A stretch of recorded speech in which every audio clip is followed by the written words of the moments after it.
இன்னைக்கு மருத்துவமனைக்கு போறதுக்கு நீங்க இருக்கலாம், அல்லது மருத்துவமனையில் இருக்கலாம், அல்லது வியாதியின் படுக்கையில் வியாதியோடு இந்த சத்தத்தை கேட்டுக்கொண்டிருக்கலாம். என்னோடு சேர்ந்து சொல்லுங்க, என்னை குணமாக்கும் கர்த்தாவே, அப்பொழுது குணமாவே. சுகம் இறங்கி வருகிறது.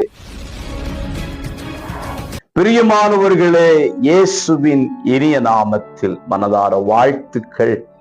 ஏசப்பா உங்களை ஆசீர்வதிப்பாருங்க. எரேமியா 17:14 கர்த்தாவே என்னை குணமாக்கும், அப்பொழுது குணமாவேன். அன்றாட ஜெபத்திலே நாம் ஜெபிக்க வேண்டிய மிக முக்கியமான ஒரு ஜெபம், இன்றைக்கு நோய் இல்லாமல் பலவீனம் இல்லாமல் இருக்கிற மனிதர்களை பார்க்கவே முடியாது. பிறந்த குழந்தை முதல் வயோதிபராய் இருக்கிற நபர்கள் வரை ஏதோ ஒரு பலவீனத்திலே வாழ்ந்து கொண்டிருக்கிறார்கள். நீங்களும் அப்படித்தான் இருக்கிறீங்க, நானும் அப்படித்தாங்க.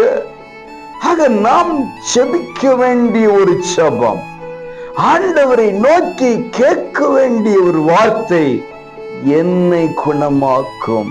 எத்தனை பேர் இந்த வேளையிலே அவரை பார்த்து சொல்ல முடியும், என்னை குணமாக்கும் கர்த்தாவே, அப்பொழுது குணமாவே. இன்னைக்கு மருத்துவமனைக்கு போறதுக்கு நீங்க இருக்கலாம், அல்லது மருத்துவமனையில் இருக்கலாம், அல்லது வியாதியின் படுக்கையில் வியாதியோடு இந்த சத்தத்தை கேட்டுக்கொண்டிருக்கலாம். என்னோடு சேர்ந்து சொல்லுங்க, என்னை குணமாக்கும் கர்த்தாவே, அப்பொழுது குணமாவே. சுகம் இறங்கி வருகிறது. பெற்றுக்கொள்ளுங்க.